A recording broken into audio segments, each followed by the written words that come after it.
Hello, good afternoon, everyone. So glad to be back and well, meet new people and see the old friends again. Thanks, Melissa, for the introduction. I'm going to give an update on the status of the retinal gene therapy program that we are working on to target PEX1 mediated ZSD. A lot of you might know some of the history of this already, but I've tried to kind of include something for both the families and the scientists here and to kind of refresh our memory on where we are. So many of you know all about the PEX, the different PEX proteins that regulate peroxisome biogenesis. So there are many, 14 PEX genes that regulate import of enzymes into the peroxisome and then export the receptors again so that we can get additional rounds of enzyme import so that the peroxisomes can function properly. The take-home message really here, though, is that if there are deleterious changes in any of the PEX genes, then what happens is, or any of 13 PEX genes anyways, a person ends up with Zellweger spectrum disorder. And about 70% of ZSD is caused by changes in the PEX1 gene.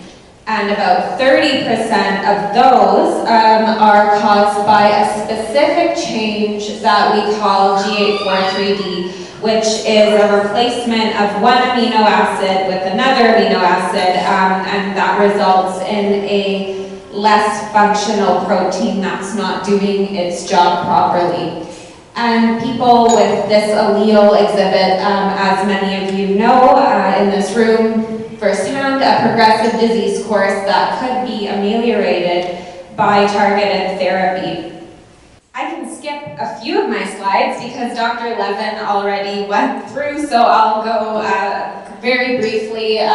We've already been introduced to gene therapy here. Basically, what it can mean several different things, but for the purpose of this presentation, we're talking about transplanting a normal gene, quote-unquote normal gene, into cells that have a mutated copy. So really putting a normal PEX1 gene into a cell that has a deleterious change in that gene. And we use the adeno-associated virus to deliver that healthy copy of the gene into the cells. The reason this approach is attractive is, especially in a genetic disease, is that we get to the root of the disease instead of treating a downstream effect. So you're going to the root and replacing the problem at the source instead of trying to target the symptoms downstream. Also, with non-dividing cells, like the cells in the retina, it's a single treatment with relatively few side effects, we hope, and it has been shown in the clinic as well. And so no adherence issues. It's a one-time shot, and it's not a treatment that you have to go back for again and again. We have a nice little model, a nice little mouse model that we use to both learn more about the disease but also test potential therapies. And this is our PEX1 G844D mouse model for ZSD. This mouse has the murine equivalent to the common human gene change. And luckily they recapitulate many of the human disease features as well. And that these mice are very small and very cute. They have abnormal peroxisome metabolites such as the increased very long chain fatty acids, the decreased plasmalogens, and the elevated C27 bile acids. They have a very clear liver disease, and Ling Zhao in this room is the expert on that. And they also have retinal degeneration, which is what I work with mostly. And it is important to say, though, as we are focusing on the PEX1 because it's more common and because we were able to make this this mouse model, and it's available for us to use. The principles behind restoring function and peroxisome function with the approach of recovering PEX1 would be applicable to other PEX gene changes, so in other PEX genes. So here we're proving a concept that then, could be expanded to the other PEX genes as well. So it's not, that we focus on one and forget about everyone that doesn't have a PEX1 G843D mutation. The reason we targeted the retinal disease by this method, there are a few reasons. The first is that although it's a multisystemic disease, and although people with ZSD can have many different manifestations and symptoms through their body, all PEX1 patients suffer from retinopathy. So that's one, as far as we know, if there is a PEX1 gene change, the person will certainly develop vision loss. The other was based on feedback that was solicited at a GFPD conference in the past, that improving vision would improve overall quality of life. So it was prioritized for treatment by the group, and that you would have increased communication, learning, mobility, autonomy, quality of life overall. Finally, from a technological standpoint, the retina is an ideal organ to target because it's accessible, it's a closed, compact space. You can do the injection without, risking any other tissues of the body, so it's actually feasible. We started off years ago now by doing our first proof of concept study, in which postdoc in Dr. Bennett's lab came up to Montreal to inject our first generation vectors into our PEX1 mice. And this was over Christmas, actually. So she left her family at Christmas, and we celebrated there. It was pretty amazing that we pulled it all together. And we had some nice first data, and this little project was actually funded by the GFPD and the Wynne-Mahaffey Foundation. So it was, a first experiment, risky experiment that we were then able to leverage, and I'll tell you a little bit more about that. But these first experiments, we saw, of course, a rescue in cell lines when we applied the virus that would deliver PEX1 into cells.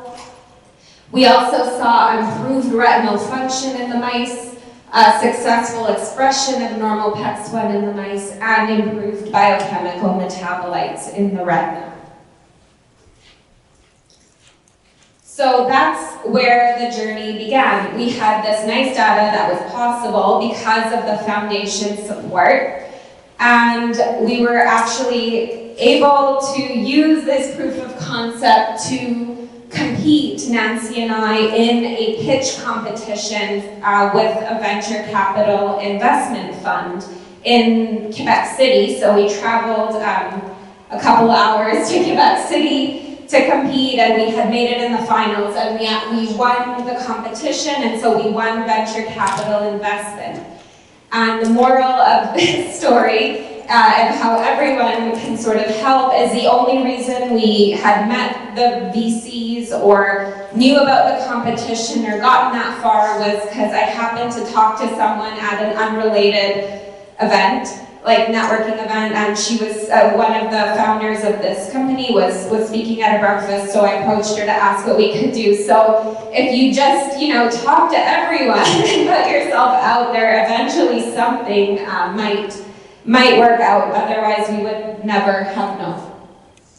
So that started the next phase of things.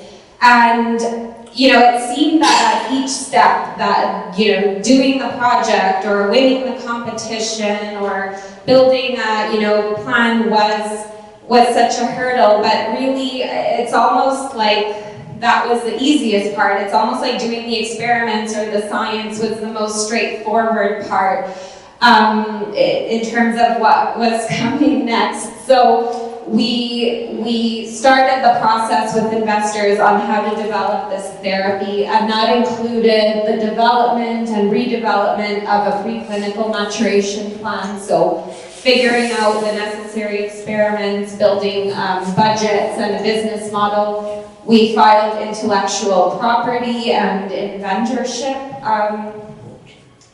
and all that. There were licensing negotiations that went on between the universities and the investors. These took, I think, almost 2 years, so we were kind of stuck in a limbo during those negotiations that involved 3 universities. But the bright side of that is it gave us some time for additional grant writing in that downtime, and we were successful with a couple of those. So that was the bright side of the waiting game. So all this, said and done, we had a preclinical development plan that we have been working through and is almost completed now. So over the last couple of years, not even couple of years, because during COVID we had to wait a long time to get our new viral vectors, so we had some downtime again. But we've cloned and produced our second generation, more clinically translatable viral vectors. This was done in Dr. Bennett's group at UPenn. So we have a more stable promoter that can actually be introduced into a human, and a special synthetic poly-A tail to accommodate the large size of PEX1. We evaluated the vector in cells in vitro, so we know that it properly expresses. We saw, we did extensive dose-response experiments in both human and mouse cell lines. That is something important that regulatory agencies need. We expanded the preclinical outcome measures that we used in the mice, so we added more functional, structural, and biochemical outcome measures to use for future preclinical trials. We did a dose-finding study in the mice to identify an optimal dose to use, so sort of testing the effect of the vector at many different doses. And what is nearing completion now is our expanded long-term preclinical efficacy trial in the mouse model. So we're monitoring electrophysiological response in those, visual acuity, peroxisome metabolites, and cell morphology and retinal histology. So I will give you just a few updates or a few highlights, I guess, on that data for everyone, especially the scientists in the room. It's by no means an exhaustive package, but just to give you a visual of what we're recovering and what I mean by the preclinical efficacy. So for in vitro dose response, this is dose response in cell lines, whereby you increase the vector dose in cells, either human cells or mouse cells that are deficient for PEX1, and you want to see an increase in effect as you increase the viral dose or the dose of your drug, whatever it is you're developing. This is something that's required by regulatory agencies so that you're really showing that the effect you're seeing is a direct result of the compound you are adding. Here, we're just showing that the protein amount of PEX, like the PEX1 protein increases in the cells as you add more virus. So step number 1, make sure that correlates. Step number 2 is making sure that as you add more virus, you get more recovery in the cell line. So we saw a really nice dose effect as well as and these are in PEX1 deficient human retinal cells, that as you increase the dose of the gene therapy in the cells, you improve peroxisome import on the left, and recovery of PEX5 recycling on on the right. So basically we're improving the function of PEX1 as we add more treatment. We did the same experiments in both that we did in a PEX1 null cell line, in a PEX1 G843D cell line. The creation of these retinal cell lines was coordinated by Joe Hacia and done through the Jackson labs as well. So we also got a new tool out of this, the human retinal cell line, both PEX1 null and PEX1 G843D. And here we see an improvement in the catalase localization. That's an important enzyme that needs to get to the peroxisome, so we recover that with our vector dose as well.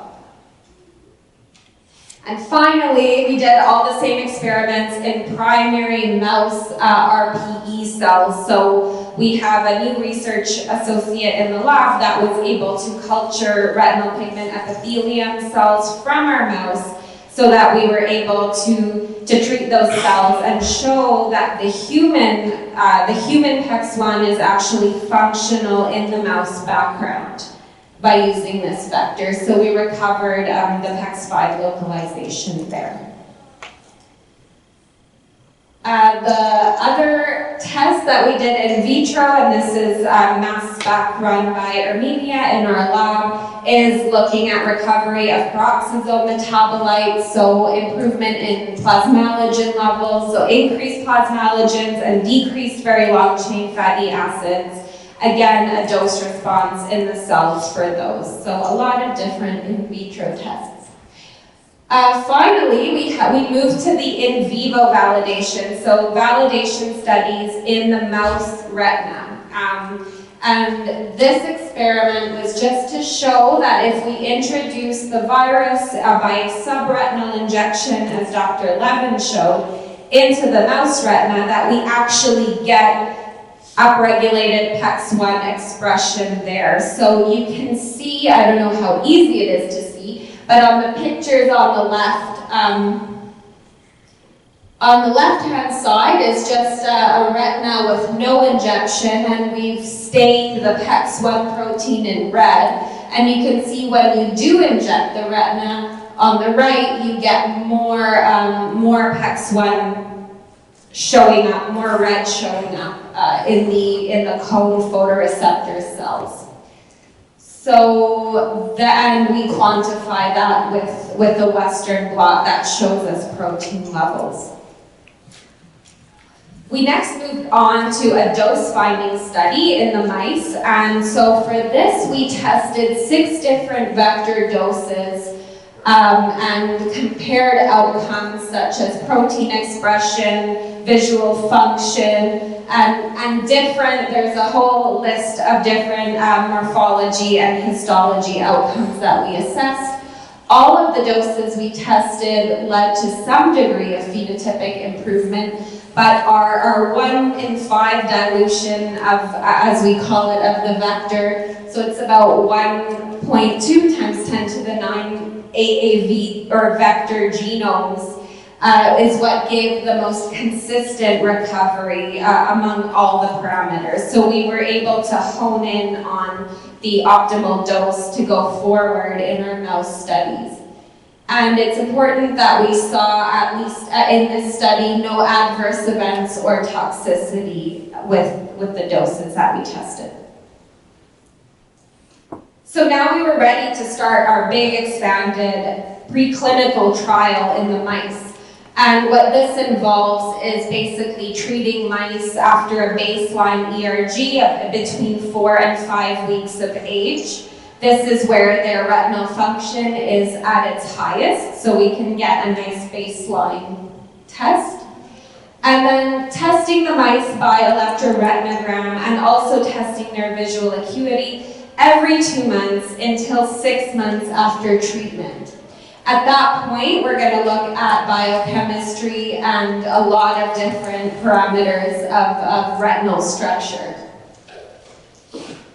So you might be wondering, how do you measure visual acuity in the mouse? And this is where it gets pretty fun. Well, we were able to acquire a new a new piece of equipment in our lab called the octodrum. And this exploits the reflex that mammals have to follow or track something that moves in front of their face or in front of their eyes.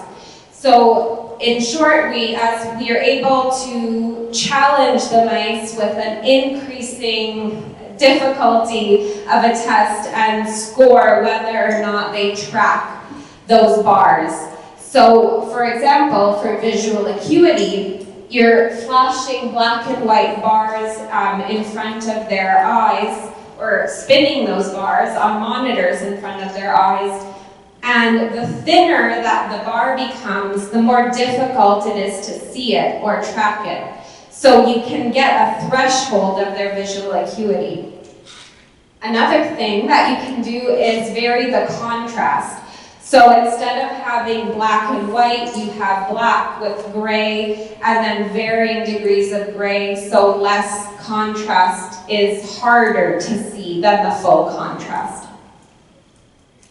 Here is a picture of how our machine looks at our animal facility. And we're able to do measures under high light levels and low, which are like ambient light or photopic, and scotopic levels, which are low light levels. So we have 4 different tests that we can do. Here are a few of the results, just looking at recovery, or the mice, 4 mice after treatment with the vector. So the littermate controls, the mice that do not have a PEX1 gene change, are in the black. Those are the normal mice. And the PEX1 mice are in the red. So the last red bar is always the bar that was treated with the PEX1 gene therapy. The other bars are either untreated, just injected with the vehicle, that doesn't include the therapeutic vector, or injected with the same AAV8 that's carrying a green fluorescent protein, so a different protein, not the PEX1 protein. So these are all different controls. But as you can see, that visual acuity is actually significantly better here and here under both photopic and scotopic conditions on the left. And contrast sensitivity, which in this case lower is better, is also improved at both ambient light and low light conditions. So this is a measure of functional vision, so the mice are actually performing a task better after the gene therapy. Another test that we do that's very similar to what is done in humans is the electroretinogram, or the ERG. This is done by shining a light stimulus on the retina and quantifying the electrical output, or the retinal function really, or retinal response that comes back. And again, we do this at low light and high light levels. And they'll each measure the function of different retinal cells. So basically, after doing an ERG, we end up with a curve like this, in which we have a negative deflection under low light called an A wave, followed by a positive deflection called the B wave. Or if we're under high light conditions, or photopic conditions, we have just a B wave. And as you can see in our PEX1 G844D, this response is greatly reduced, and it lessens over time. We also now are able to look at a C wave, which is a measure of retinal pigment epithelium. We were able to get this fancy new machine that is specifically for rodent ERGs as another kind of benefit of the investment that we got, that is more consistent and easier to use than our previous equipment. So to show you a few of the results, These are looking at just the PEX1 mice here. The mice treated with the PEX1 treatment, the AAV treatment, are in red. So if you look at the red bar or red line, you can see it is much higher, so a much better retinal response 4 months after treatment than the mice that were untreated or treated with the control condition. So this was actually much better than our proof of concept results and really very exciting. There's no overlap whatsoever between the treated mice and the untreated mice, which is really exciting. Finally, now we're moving on to some highlights of the histology that we looked at, so a retinal structure.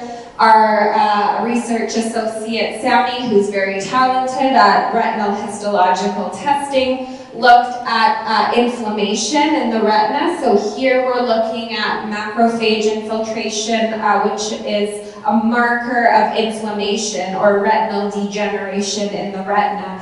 And these are the white dots. And you can see clearly that there are far fewer white dots on the right-hand side in the retina treated with the gene therapy. We looked at retinal pigment epithelium, or RPE structure, and you can see on the top row that these cells are they're dying off and they're becoming bigger and bigger in the untreated mouse. But in the treated mouse, the cells are smaller and have a more normal looking morphology. That's very striking to see. So we preserved the retinal pigment epithelial cells and both their size and their number. He also looked at cone cell length and density. On the left-hand side, you can see what a normal retina looks like. On the very left, that's called the wild type. On the second panel from the left, you can see what a PEX1 mutant mouse retina looks like. So their cone cells are very short and sparse. But on the right, the two right-hand panels, you see the treated retina, and it's actually recovered. It's kind of regrown its cone outer segment to look more like normal. So here, the mice regenerated the outer segment of their cone cells, and we saw an improvement there, which is very, very exciting. We also see a great reduction in a marker for another marker, I guess, of inflammation called gliosis. So it's a marker of activation of nerve cell degeneration. And on the top, you see how much staining is there, how much, activation there is of the microglia in the untreated mice, and how this is much, much attenuated on the bottom panel. And I will say the bottom panel were actually the worst images in the treated mouse that Sammy was able to find. Most of them had no gliosis occurring. And back to Armenia's expertise or tests. These mice were treated for 2 months with our optimal dose, and we saw a reduction of very long-chain fatty acids both in the neural retina and the retinal pigment epithelium. This is important as it's showing a direct effect on peroxisome functions of our treatment. We saw no effect, however, on the plasmalogen lipids. They remain the same. One bit of information that's missing here is actually the mice that were treated with GFP, their very long-chain fatty acids spiked up, so there was some negative effect of that control condition. So in summary, we have all these different tests that support using a PEX1 gene therapy to treat ZSD. And so we're building a nice data package with which we can approach the FDA or Health Canada or European regulatory agencies to try to go in the clinic.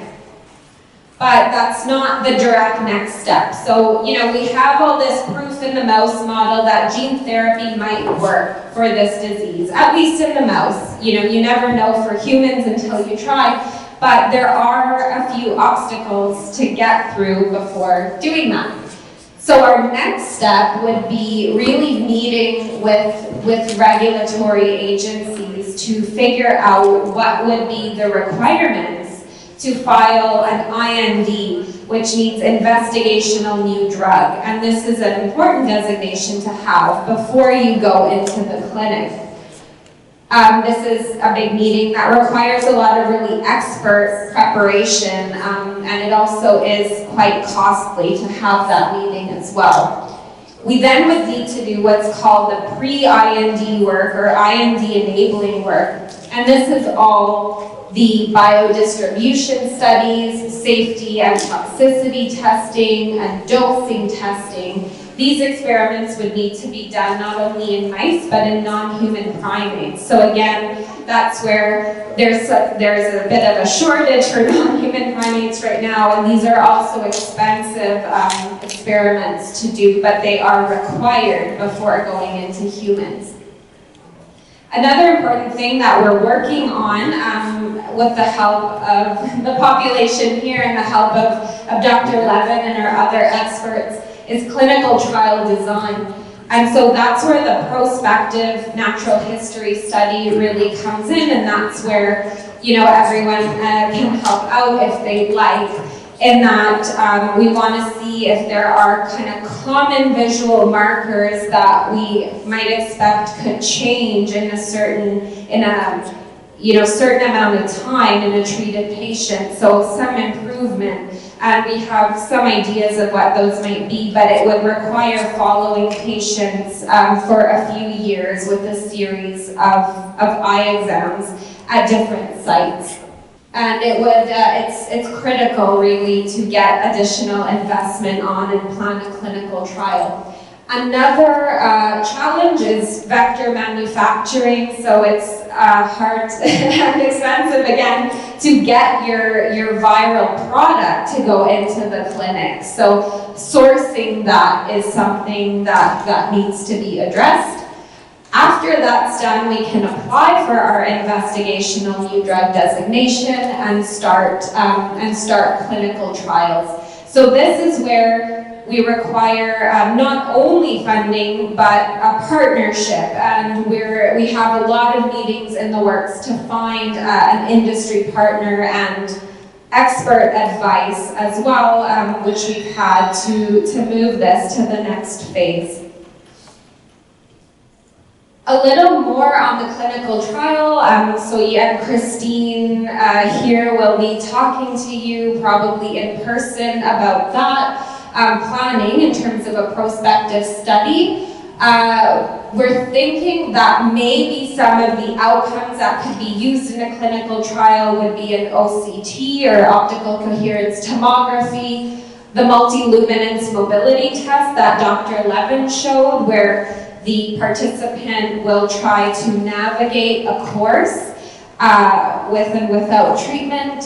And the PED-IQ vision questionnaire that Christine will be handing out over the next couple days. So that is a self-reported or caregiver-reported visual function questionnaire. So non-invasive, that one.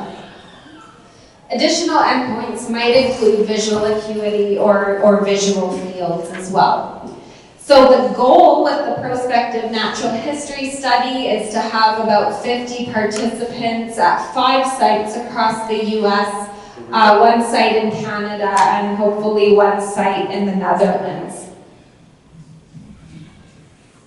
So I'll just bring this back a little bit to our group and what gene therapy means and what the state of gene therapy is right now. So currently there's a surge in gene therapy clinical trials. If you search clinicaltrials.gov and gene therapy, there are so many there. So why is this possible at this time? You know, why are we seeing this? Well, it's because we have many, many years of intellectual infrastructure built. So it speaks to the dedication of the communities. So we understand the mechanism of disease. We have animal models. The technology is there in that we have vectors that are able to deliver the gene. And also we're able to identify rare diseases and their causative genes and diagnose patients. But another reason for the surge in genetic treatments or genetic clinical trials, and there are over 4,000 of them listed on clinicaltrials.gov, and they vary in what the indications are, from cancer to heart disease to arthritis to monogenic genetic disease.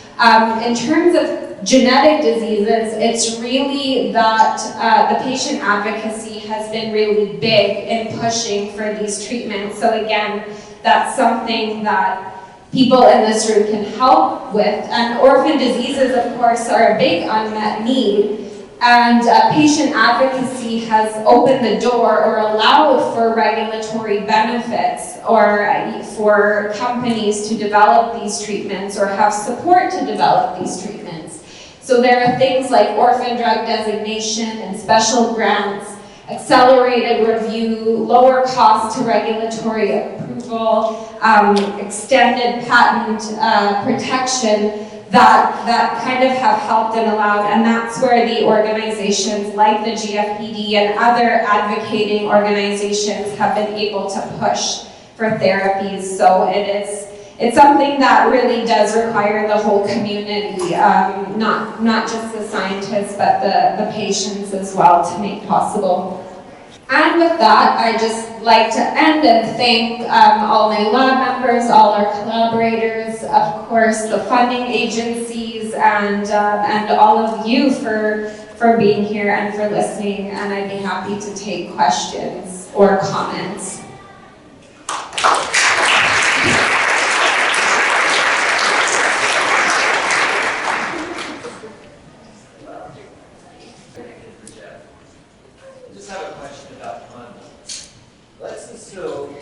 Miracle occurs, and we got the investment, and you could talk about how much it would cost, but I'm assuming it's going to be about $5 to $7 million would be required. To start, yeah, for IND enabling, I'd say, yeah, to start with 5 to 7 million, yeah. If everything worked out reasonably well, when do you think we would see this product be tested? So best case scenario to get through IND, I mean, in theory, it should only take a few years, right? But I think realistically, all goes well, you go straight into IND enabling. Probably 5 years would be, everything going great. I think that's realistic, actually, is 5 years or even less if we hit the ground running right now. We are sourcing IND enabling prices and studies as we speak.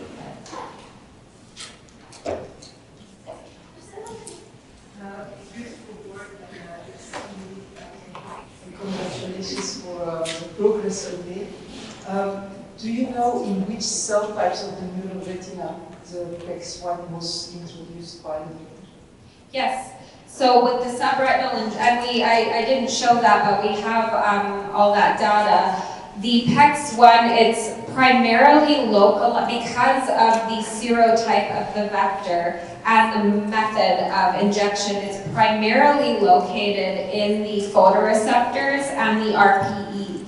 So it co-localizes really with the major endogenous localization of PEX1. So we see the strong expression at the inner segment. That's where it's really, really strong PEX1 overexpression. So in the photoreceptor layer, but also in the RPE, just less, I think there's much higher efficiency for photoreceptor transduction with AAV8, but it's still really obvious to see it in the retinal pigment epithelium as well. And those are the cell layers that are primarily affected in this mouse model anyways. So we see the very first phenotypic changes occurring in the cone photoreceptors.